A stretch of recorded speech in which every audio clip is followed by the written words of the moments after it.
My name is Ava, and I'm 28 years old. And 3 years ago, my ex looked me dead in the eyes and said something I will probably never forget.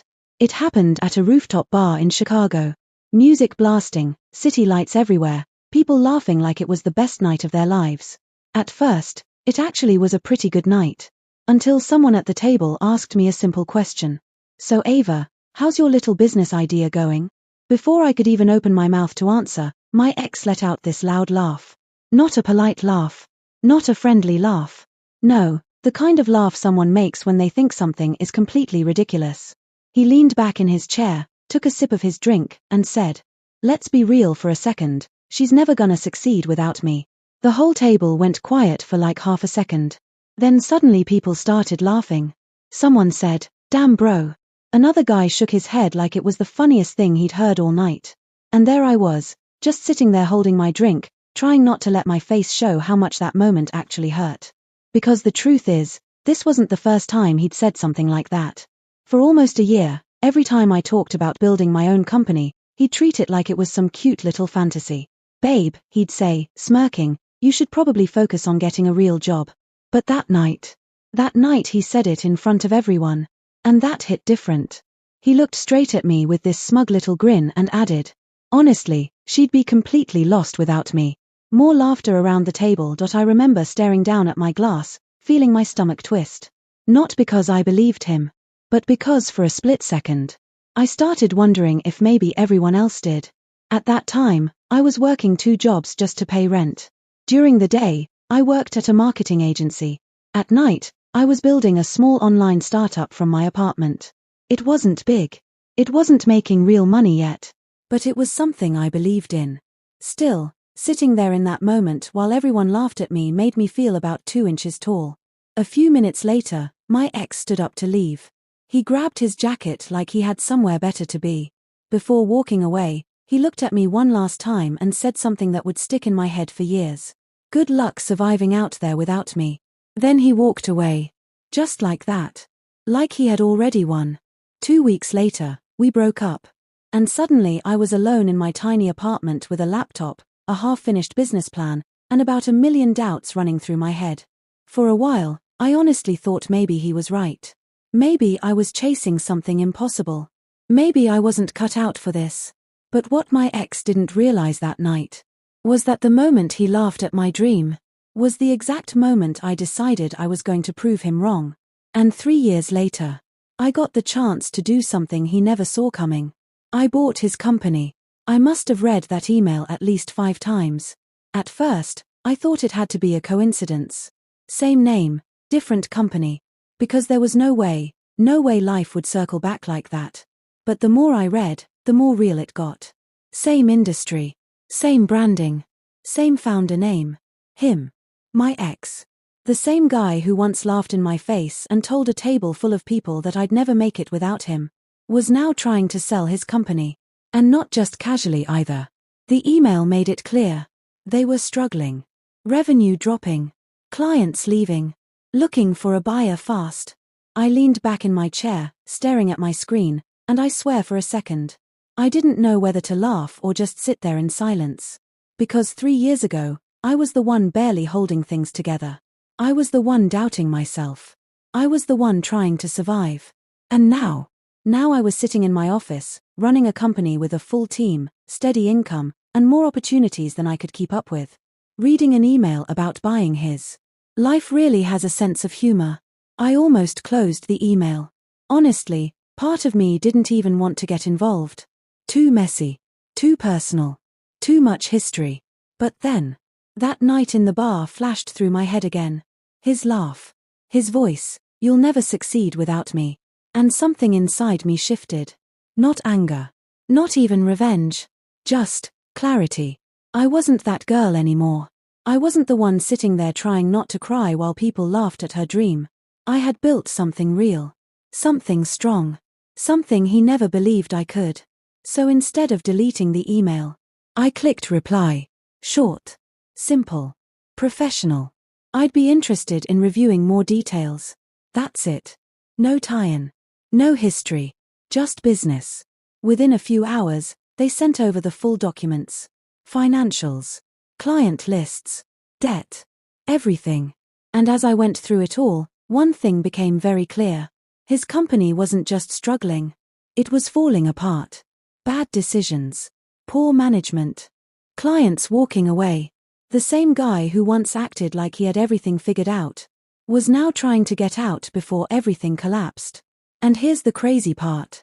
For the first time in my life, I had the power to do something about it. Not to prove a point. Not to get revenge. But because it actually made sense. From a business perspective, it was a smart move. Acquiring his company would expand mine instantly. More clients. More reach. More growth.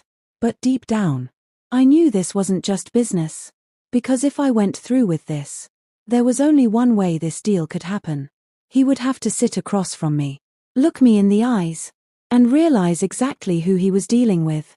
And that was a moment I wasn't going to miss. I must have read that email like 5 times straight. At first, I honestly thought it was some kind of mistake. Same name, different company.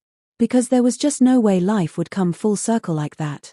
But the more I looked at it, the more it hit me. Same industry. Same branding.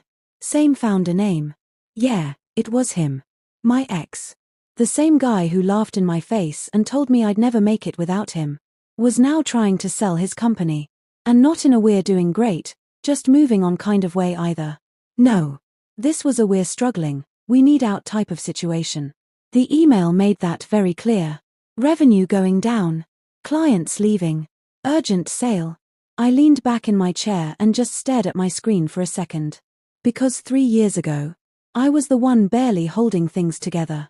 I was the one doubting myself. And now I was sitting in my office, running a real company, with a full team, steady income, reading an email about buying his. I'm not gonna lie. I almost laughed. Not in a mean way. Just like, wow.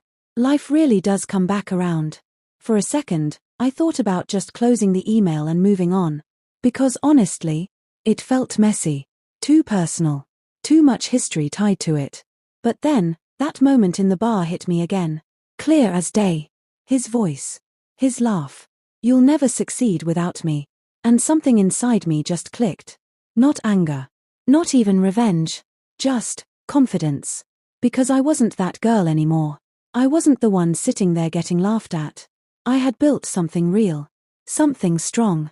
Something he never believed I could. So instead of ignoring the email, I replied. Simple. Professional. No emotion. I'd be interested in reviewing more details.